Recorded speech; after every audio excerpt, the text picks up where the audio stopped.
We're trying the largest and newest ship from a cruise line that we've never sailed before. Join us as we try all the food, experience the shows, and give our initial impressions of this ship. It's Embarkation Day.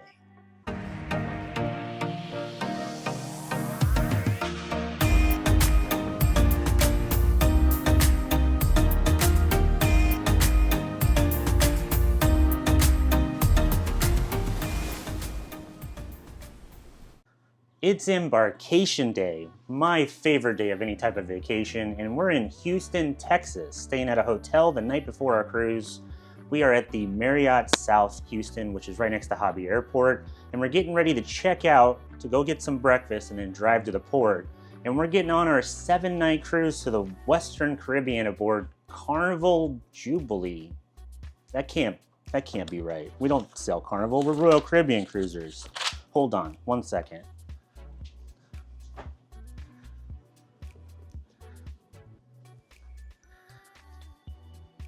Yes, Travis. You know this. We're trying Carnival. Oh, well, I guess that makes sense. So that's right. We are trying Carnival Cruise Line for the first time ever on this cruise. We normally sail Royal Caribbean. We've done a celebrity cruise on top of that. But we're going to see how Carnival is and how it compares to Royal Caribbean. Is it a mistake? We'll find out. Yeah, it'll be too late by the time we figure that out, if it is. But we're gonna go get some breakfast and then we're gonna drive down to the port, which is down in Galveston, about an hour away, and then we'll see you there. I forgot to say it. I'm Travis. I'm Nicole. Let's get wanderlust. On our way to the Galveston cruise port, we stopped at a small little bakery near our hotel that was called the Original Kolache Shop. This small little hole-in-the-wall bakery was full of people, wall-to-wall people, all there to get some really, really good pastries and kolaches. Nicole and I ordered some fruit kolaches, some turnovers, and a pastrami pastry. All of it was incredibly good, and we highly recommend the Original Kolache Shop if you're in this part of Houston before your cruise out of Galveston. After leaving the Kolache Shop, we headed towards the port. And on the way there is a Target and a large shopping center in League City, which is directly on the way. We stopped here in order to grab some energy drinks to bring with us on board. With Carnival Cruise Line, you can bring 12 sealed, unopened cans or cartons of sparkling water, juice, soda, energy drinks.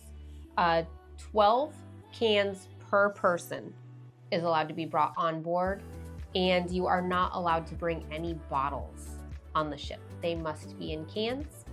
So if you're looking to grab some drinks to bring on board, that Target is a great place to stop on your way. We just arrived at the Port of Galveston. We are in the SMP Garage, which is across the street from the terminal that Carnival Cruise Line uses. I almost said Royal Caribbean because we're so used to sailing on Royal Caribbean. I purchased our parking on the Port of Galveston website, and I used a discount code that they had on their Facebook page to save about $20. We paid $189 for the 7 nights for parking in this garage. It's kind of small. The spaces are a little bit cramped, so hopefully Nicole's car is okay.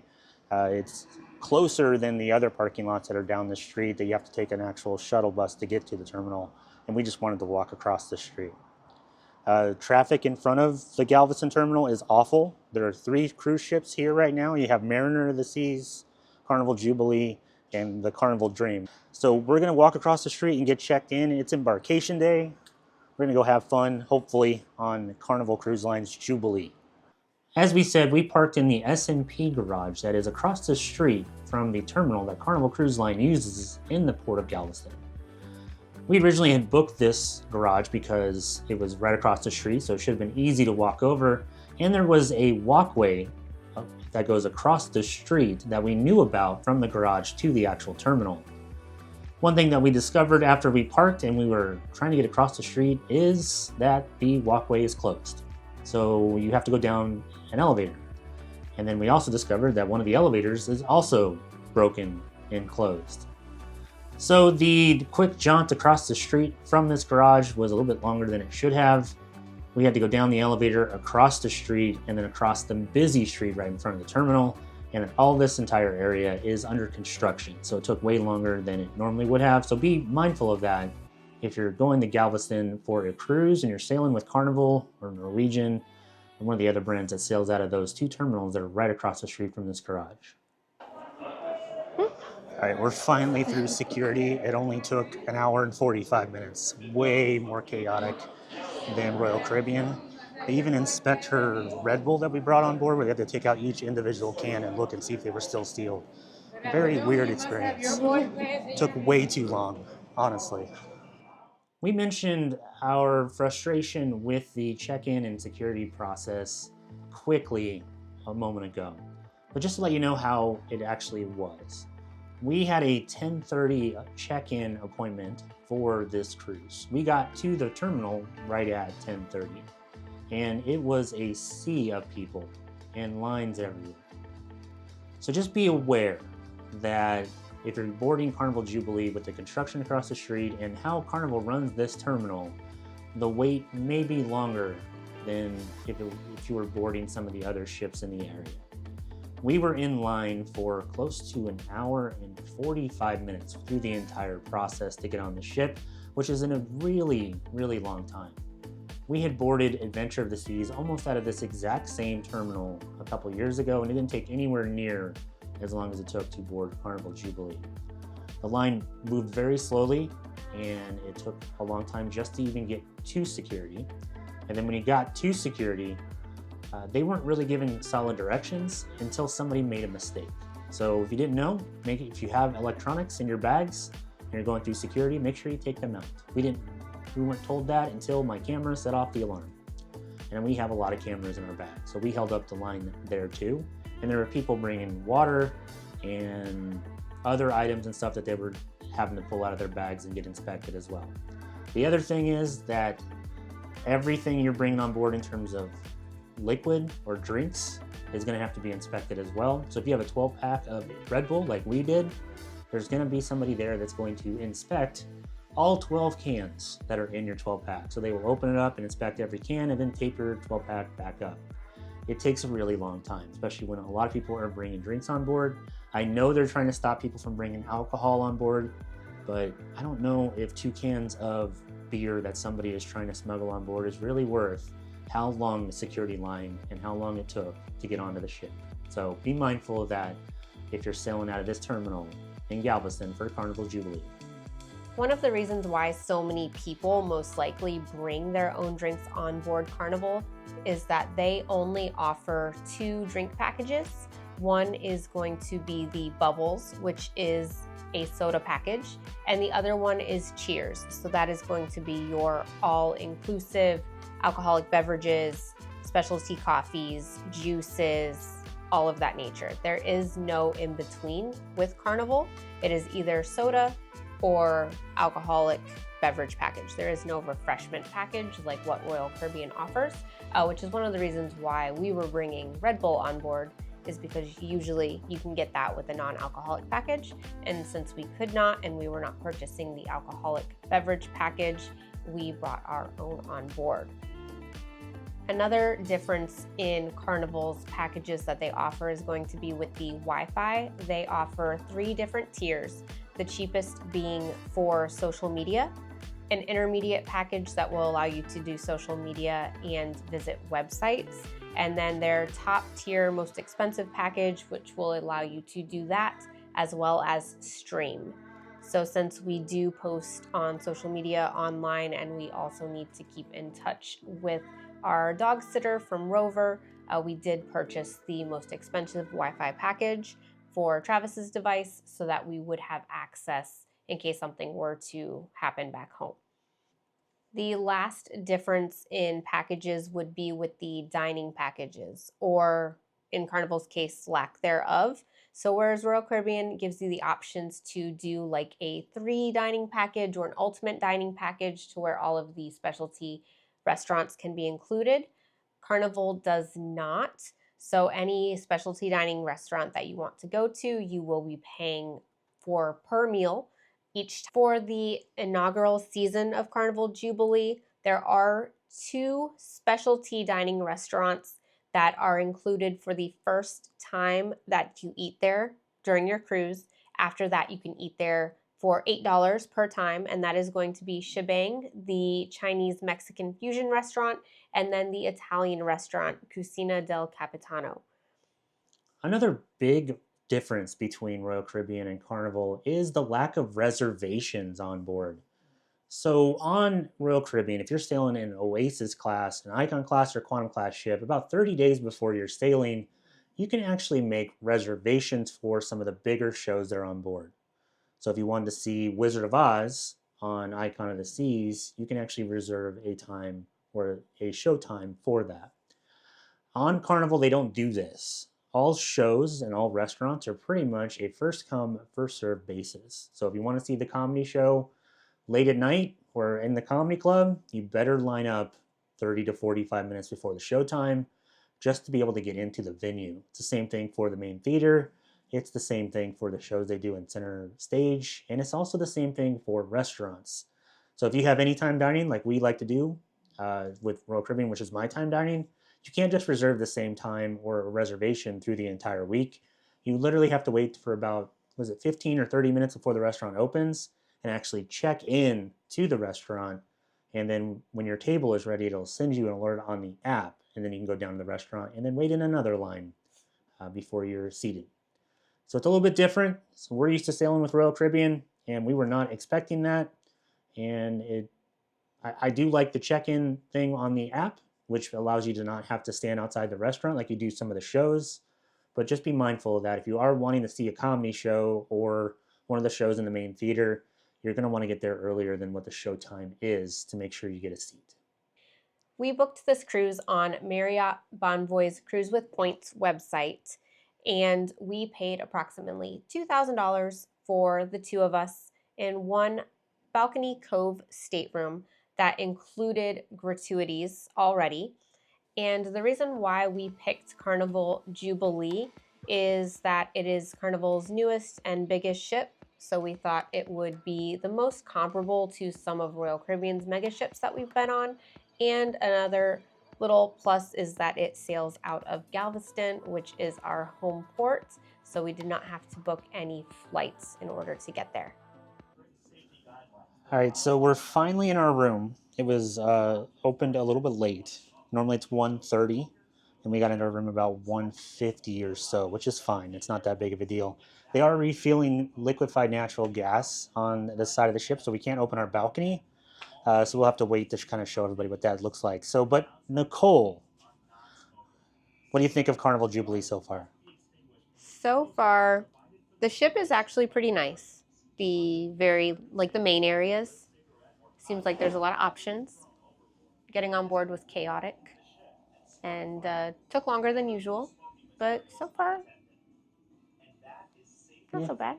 Yeah, that's a typical review from Nicole on that. Whatever. So we're going to do a full room tour here in a little bit as soon as they're done refueling. Hopefully that's done soon. But quickly, we have a cove balcony, which is on deck 5 right underneath the main areas. We want to be closer to the waterline, and it's also the cheapest balcony you can get on Carnival Jubilee. More to come. As we said, Carnival Jubilee is Carnival Cruise Line's latest and greatest, largest and newest cruise ship. And of course, it's probably different than some of their older cruise ships, and obviously it's a lot different than the ships that we're used to sailing on with Royal Caribbean. So initial impressions of this ship. Nicole, what did you think? When you first walk on Carnival Jubilee, the first things that you'll notice is it feels very bright, modern, shiny. It has a Art Deco, mid-century modern kind of vibe to it. A lot of golds, bright colors. It feels very inviting and welcoming. So it was nice as soon as you get on the ship. Yeah, it's way different for us from sailing with Royal Caribbean almost exclusively over the last several years, that there isn't like a main promenade. The main promenade, I guess, would be split up under 3 different decks between decks 6, 7, and 8 on Carnival Jubilee. That's where your shops and restaurants and the center stage area, the Jubilee theater, and then like the back porch backyard area, which is where Guy's Pig and Anchor Bar and stuff is located at on deck 8. And then there's like a big separation, and then on the top of the ship, on deck 16, 17, and 18 is like the outdoorsy space. So the Lido deck, the buffet, Guy's Burger Joint, the ultimate playground, which is where the roller coaster and the ropes course and the outdoor like basketball court and that sort of stuff is located at. So it feels different yet kind of similar to some of the cruise ships that we've been on. It does feel like stuff is hidden and kind of tucked away in different corners. Like if you didn't know that the Golden Mermaid bar was where it is, you probably would walk right by it without even realizing it. It's nice. It's just a lot different than what we're used to. So hopefully it's good for the rest of the cruise as well. One thing that we've heard about Carnival Cruise Line is that you have to try a burger from Guy's Burger Joint. And I feel as though I'm a burger connoisseur. I eat at burger joints quite often. And I've tried burgers on both Celebrity and Royal Caribbean, and I haven't liked any of them. They have not been good. So when I heard that Guy's Burger Bar is going to be better than Royal Caribbean, I said, that's not hard to do. And we tried Guy's Burger Joint as soon as we got on the ship and got settled, and people were right. This is probably the best burger that we've ever had on a cruise ship. I had the Ringer, which is almost like a Western bacon cheeseburger, and Nicole had the Straight Up, which is more of a, I guess, standard hamburger with mayo, tomato, and all that sort of stuff on it. The fries are really good, so on Embarkation Day, we highly recommend going up to Guy's Burger Joint and getting a burger. Probably the best burger you'll have on a cruise ship, according to us, or at least all the ships that we've sailed on. Huh? What's it called? Straight Up. Straight Up, and it's just got like the Thousand Island sauce on it. This is Chipotle mayo. Oh, All I see on here is actual mayo, okay.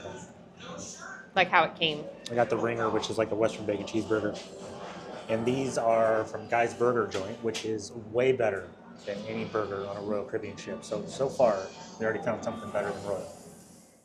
Now, we do a lot of research on cruises. We probably think about cruising and going on vacation way more than we should. It probably affects our job. I know it affects mine. But I'd rather be on vacation than at work.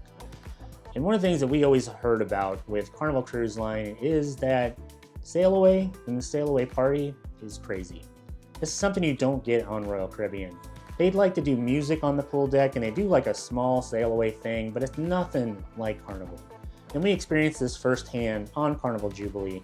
The area on deck 16, 17, 18 in the Lido deck area in front of the maiden pool fills up with a bunch of people. It felt like everybody on board this cruise ship, which this ship holds over 5,000 people, was in this small little area. And they do dancing, they play music. It is just a gigantic party to start off your vacation. It looks like it's really fun. It is a lot of people. It's way different than Royal Caribbean, and it was nice to experience it firsthand. Speaking of sail away, if you have not done a cruise out of Galveston, Galveston is more of an industrial port. So sail away, there isn't that much to look at, but there is still stuff to look at. You're going to have some offshore oil rigs across the way from where Carnival sails out of. And then the best part is dolphins. Every time that we sailed out of Galveston, there has always been dolphins in that little channel right there that the cruise ships go through. So just make sure if you're on the top deck, keep your eyes open for our dolphin friends in the water. So as we said earlier, we have a cove balcony on deck 5, room 5330. We actually posted a room tour of our room on our channel, so we'll link that in the description below this video. This room is the smallest balcony that Carnival offers on Carnival Jubilee. It is a protected balcony underneath the lifeboats. Gives an interesting perspective of the water. Makes you feel like you're on a speedboat. So check out our room tour to get more information about our cove balcony on deck 5 on this ship. What are you eating, Nicole? Gelato. Coffee gelato? Mm-hmm. Is it good? Yes. Is it better? For dinner, we checked into the specialty restaurant ChiBang, which is the Chinese-Mexican fusion restaurant aboard Carnival Jubilee, because we wanted to try out the specialty dining options. And as we said, during the inaugural season, it is free to eat at this venue for your first meal. After that, it is $8 per person. So you actually have the option from both the Chinese side of the menu and the Mexican side of the menu. You can mix and match, order off of both, either, whichever one you want to do. We actually pretty much leaned entirely Chinese on this cruise when we had dinner at this venue. So I ended up getting the shrimp dumplings, the lettuce wraps, the kung pao chicken with noodles, and then the ChiBang, which is kind of like a molten lava cake per se. Travis, what did you get? I had the spring rolls, which were decent, the honey crisp salad, Cantonese pork, and the tres leche cake. Overall, the food here was pretty good. We really liked the dumplings. The lettuce wraps were decent. They weren't as good as like what you would get at P.F. Chang's if you've had their lettuce wraps. But overall, they were pretty good. The kung pao chicken was good. Travis liked that as well. I will say the ChiBang, the lava cake, was probably a little overcooked. It was a little dry. But overall, it was a pretty good meal. Would you agree? Yeah, the spring rolls kind of tasted like something you would get frozen from the grocery store, which was not as great as they could have been. But I did like the salad, and the Cantonese pork were both really good. I had the tres leche cake, which is a different style of tres leche cake. It was a green tea milk tres leche cake, like a cake in a pool of green tea milk. It was good. It was a lot different than what you would normally get on a cruise ship. Overall, I think going to ChiBang on the first night kind of gave us a good impression of how good the food could be on Carnival Jubilee, and the option of going there and not having to pay during the inaugural season is a great idea. A couple things with that, we did check in using the app, so we didn't have to wait in line, which is awesome. And kind of a downside is they don't give you paper menus. You have to scan a QR code and look at the menu on the QR code, which I am not the biggest fan of. Even in restaurants on land, I don't really like doing that. So just be mindful of those two things. Bring your phone. Yeah. Let's talk about the shows that we went to that night after dinner. As you know, if you watch some of our videos on Royal Caribbean ships, we love going to the shows. Wizard of Oz, Mamma Mia, Hairspray. It doesn't really matter. We're going to check out a bunch of them, and we're going to see all of them on our cruise. So we had the same thought on Carnival Jubilee. If you didn't know, on Carnival, they actually have the Fun Times, which is very similar to your cruise compass that lists all of the main shows, and then they have a bunch of shows inside and activities and stuff to do on your cruise. This will be on your door or in your stateroom when you get on board. The first night, we actually had 3 shows to go watch, and we're going to tell you how they compared to some of the stuff that we've seen on Royal Caribbean. The first thing that we kind of watched, and it was more of us walking through the area, there is a entertainment venue in the middle of deck 6, 7, 8 that overlooks the water. It's called Center Stage. It kind of reminds us of the 270 Lounge on Quantum class ships, but it's in the middle of everything. And in this venue, they had the Activate the Fun show, which is kind of a kickoff show for everything that's going to be going on Carnival Jubilee. When we walked by, they were playing music that matched the venues on board. Sounds weird, but let's just say there's a venue called Dr. Ink's. They would play a song that would match the theme to Dr. Ink's. It was okay. It was good live music, and if you were just wanting to kind of relax and listen to music, probably a good place to be. After that, we went into the Jubilee Theater, which is on deck 6 and 7.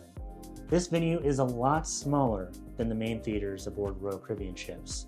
A lot smaller. And as we said earlier, they don't do reservations, so if you're going to go to one of the shows in the Jubilee Theater, you need to get there early, otherwise you're going to be standing or stuck outside the theater not being able to watch. So what was the first show that we watched in the Jubilee Theater on Embarkation Day, Nicole? It was called Dear Future Husband, and the premise of it was basically a couple getting married on a cruise ship, and kind of like the bachelorette party beforehand, with a lot of singing. They did have modern, like, common songs. It was okay. Travis, it was not his favorite. No. And if you ever hear me complain about a Royal Caribbean show ever again, just know it could get way worse. And the way worse would be Dear Future Husband on Carnival Jubilee. I did not enjoy this show at all. One of the things you'll notice about a stage show on Carnival Jubilee, and it might be like this on other Carnival ships as well, they don't have the entire cast that a Royal Caribbean show would have. So there was only 7 people on the stage. 3 guys, 4 girls. Overall, the dancing and stuff was okay. I did not enjoy the singing at all, and the show was just not that good. So I would not recommend Dear Future Husband. Find something else to do while this show's going on.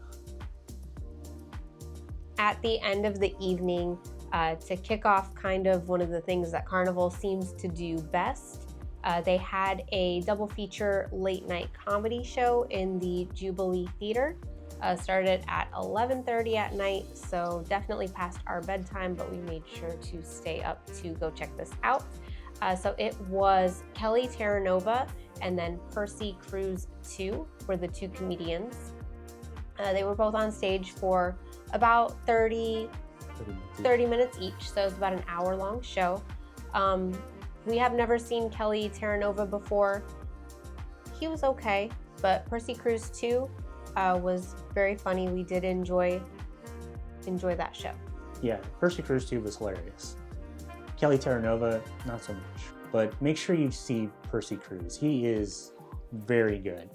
This is something that Carnival does very well, and it's their comedians. We had 5 different comedians on this cruise, and it gave us a really good selection of shows to go watch. Make sure you get to the venues early though, they fill up fast. So that kind of wraps up our first full day aboard Carnival Jubilee, Embarkation Day, our favorite day of any type of vacation.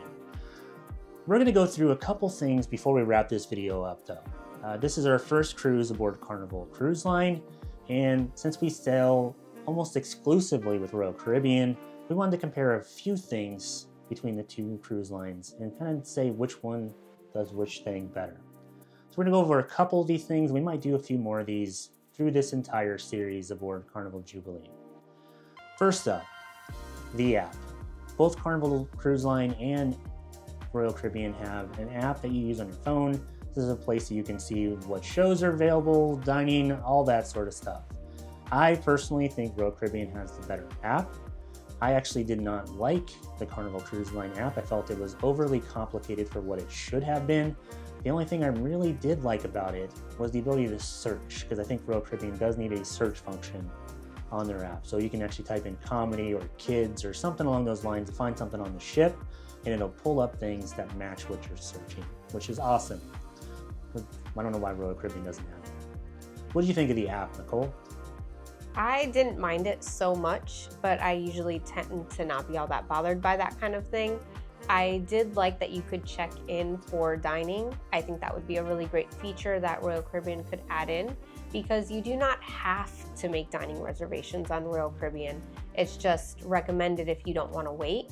But if you did want to go down to dinner kind of spur of the moment, it would be nice if instead of getting into the no reservation line, you could just check in via the app. That would be pretty cool. Yeah, it'd probably remove the people that were waiting around the restaurant. You could go get a drink in the Royal Promenade or something.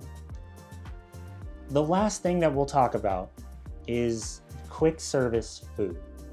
Quick service food, when I talk about that, I'm meaning like the little free complimentary options are on board, like your El Loco Fresh, your Shack's Big Chicken, Guy's Burger Joint, fish and chips. There's a bunch of them. The Central Park Cafe on both of these lines. And I honestly believe that the quick service options that are on board Carnival are better than what Royal Caribbean is offering. Guy's Burger Joint, Guy's Pig and Anchor, Shack's Big Chicken, the Street Eats section, the Blue Iguana. There's so many different options. Even if you go downstairs to the sandwich shop and the coffee bar, the food there is so much better quality than what you would get at El Loco Fresh or the Central Park Cafe or Boardwalk Doghouse on Royal Caribbean. I lost about 20 pounds before this cruise, and I just know that I'm going to gain half of that back eating in all these little quick service places because they just look good and they are good. So After one day, Carnival has a big thumbs up from us on their quick service food, and it's only going to get better when it comes to those venues on Carnival Cruise Line. So that wraps up our embarkation day for Carnival Jubilee. It was a completely different experience than what we are used to from sailing Royal Caribbean, and I think embarkation day went pretty well, minus a couple small things here and there. So if you have any questions about Carnival Jubilee, our embarkation day, or anything else that goes on our channel, make sure you leave those in the comment section below. If you'd like to support our channel, make sure you like this video and subscribe to the channel. It helps us out way more than you realize. And if you need us, we're going back up to Guy's Burger Joint because those burgers are really, really good. I'm Travis. I'm Nicole. Thanks so much for watching.